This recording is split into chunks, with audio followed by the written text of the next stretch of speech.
Dr. Nigel Marvin. My dear doctor. Suzanne. Welcome to Prehistoric Park.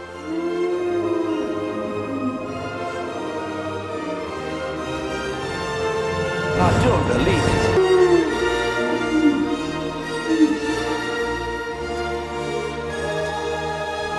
What's up everybody, it's your favourite sailback pelicosaur here, Edaphosaurus pogonias. You may be wondering why the intro was completely different for today's video. Well, let me explain. A certain company that calls itself Fremantle Media has made copyright claims on my first 3 videos. The first video they allowed to stay, but they've decided to hold their claims on the other 2. Must have been in the way I worded the first one, but anyhow. Despite them clearly being in the wrong due to their ignorance of the concept of fair use, I've changed the video format completely so their video clip detector machine can't find the video because the clip's too short. In theory. If this doesn't work, then I'll try something else, like moving the whole show onto Dailymotion. Today's episode, the 4th, is the one I like to call Walking with Beasts Reloaded, as it is set, at least for the first half, in exactly the same time and place as episode 5 of Walking with Beasts.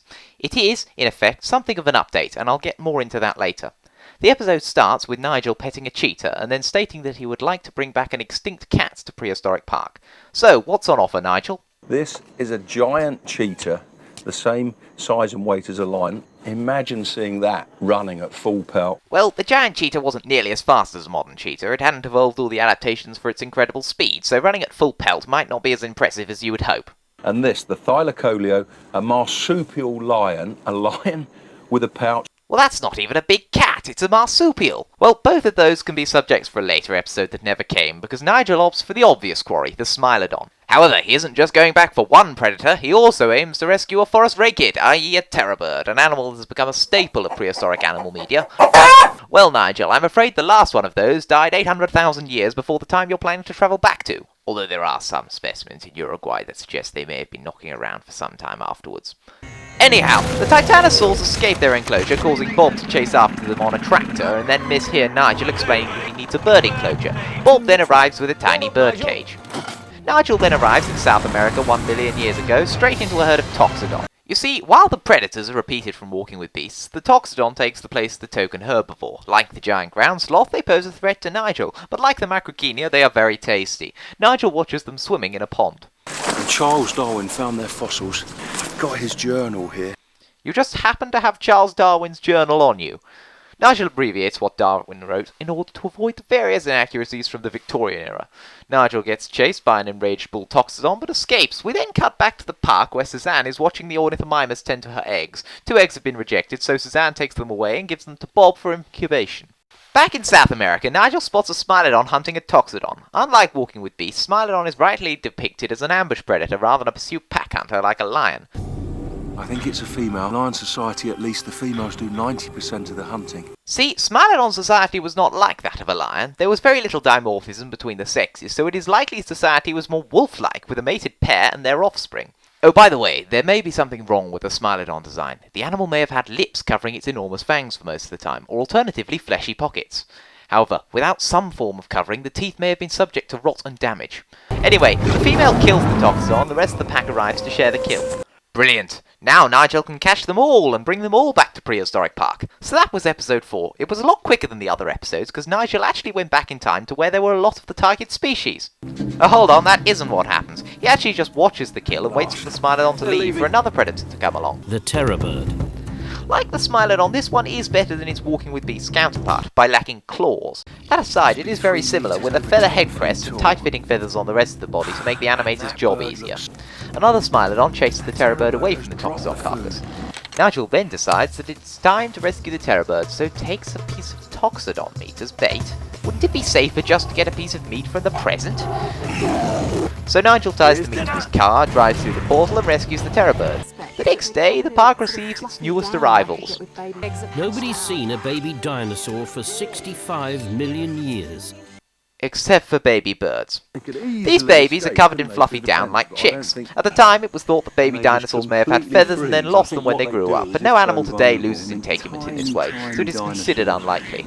The eggs Bob is trying to hatch are still yet to hatch. Nigel decides that now he wants to find out how the Smilodon died out, and only then will he actually rescue them. He then enlists the help of fellow wildlife presenter Sarah Douglas Hamilton, at the time best known for her role in Big Cat Week. Much like the last time Nigel travelled back 10,000 years into the past, there is no sign of the target animal. This time, Nigel and Sava agree to split up and look for the Smilodon separately on foot. Sava finds some Smilodon dung, while Nigel chases after an armadillo. Sava then finds a dead Smilodon cub, which tells them that the female is nearby. This also gives me Walking with Beasts flashbacks. Hello, darkness, my old friend. I've come to talk with you again.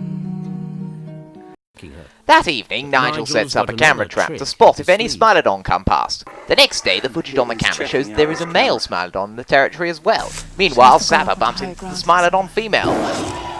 But Nigel makes some noise on the walkie-talkie, which scares it off.